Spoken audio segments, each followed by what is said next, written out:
So what's going on? What's happening with y'all? So we checking in with you today.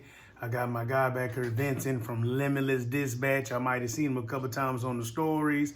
And so we've got a little something for y'all today, trying to give you a little insight, some back office stuff to show you what it looks like to be a dispatcher. So Vincent came to us not as a student, and so that's why I want to kind of give y'all a little something different, but he was already a dispatcher in the field already, and we met him through mentoring. So through the process of mentoring, he want to give a little insight today, drop his own plug, and give y'all some value like we always do. So let's get it. So this is Vincent, and we're going to let Vincent tell a little stuff about himself and his narrative as being a freight dispatcher. What's going on, y'all? Vincent from Limitless Dispatch. I started this journey, well, I was a dispatcher previously for a company, but I came into my own in, I want to say, April. So I've been out here dispatching. I took a couple courses.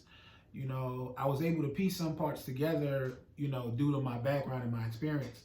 But I kind of needed like a little bit more, just to find out how to basically sustain and, try to keep, whether it be leads coming in or just, be better at the craft altogether. So I reached out to Brandon. I had found them through the Truck and Hustle podcast, and we've been rocking ever since. He invited me over. He showed me a lot of stuff, logistically, and I feel like I've learned a lot, not necessarily through just dispatching, but more or less in business in general, which a lot of people kind of underestimate. When you are starting a business, no matter what business it is, you need to be business savvy, period. And when you're business savvy, your mind opens up to a whole lot of different possibilities of how to actually grow and scale your business, rather than you just actually taking one approach to saying, oh, I'm gonna be a dispatcher, and you going straight forward because you're doing the same thing everybody else is doing. You don't know how to differentiate yourself. So yeah. Good, yeah. So since we hooked up about a couple months ago, what's the difference in what you were doing before and then what you start to do now in real practical things? So from like your marketing, just website, what do you now have adjusted to help the people understand what you're saying thoroughly? So one of the main adjustments that I made was I learned how to talk to people on social media and not just post. Before I used to just post like, rate cons and things of that nature, showing people like, oh, basically that I'm out here doing it. But like I said, it's pretty much doing what everybody else is doing. And it's not necessarily speaking to who I needed to speak to, whether it be dispatchers, brokers, or just people interested in trucking in general. So one thing I did learn was the fact of when you are posting stories and when you are making content, you have to speak to the people that you want to acknowledge it. So whether it be you making a post and it's a picture, put words under that picture, make it make sense. Like, because a lot of people don't stay on a post for that long. So give them a reason to engage in the post. And, and also making video content. Don't be afraid to put yourself out there.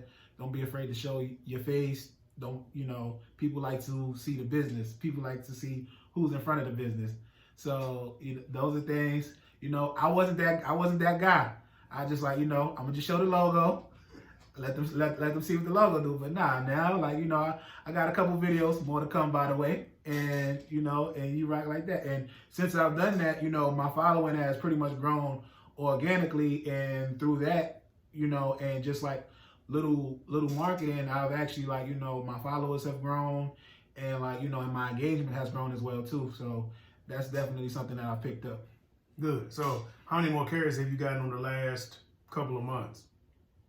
Over the last couple of months, I've gotten 2 more carriers. I've gotten a ton of leads, but 2 mainly because, in the process of like working through carriers, you got to kind of work with the ones that work best with you. Like, you don't necessarily just want to take a carrier just because they're out there. You need to work with who wants to work with you. Like, it has to make sense on both sides. Like, just because you're looking for money, like, all money ain't good money. So understand that, and sometimes you're going to have to shuffle through a few carriers before you find the right ones for you. So, and make it a point to talk to the carriers too, rather than just sell your services. Find out where the carrier is coming from, find out what they did prior to, talking to you, if they moved any loads before, what were their past experiences with a dispatcher, and you take all this information and you basically, package it together to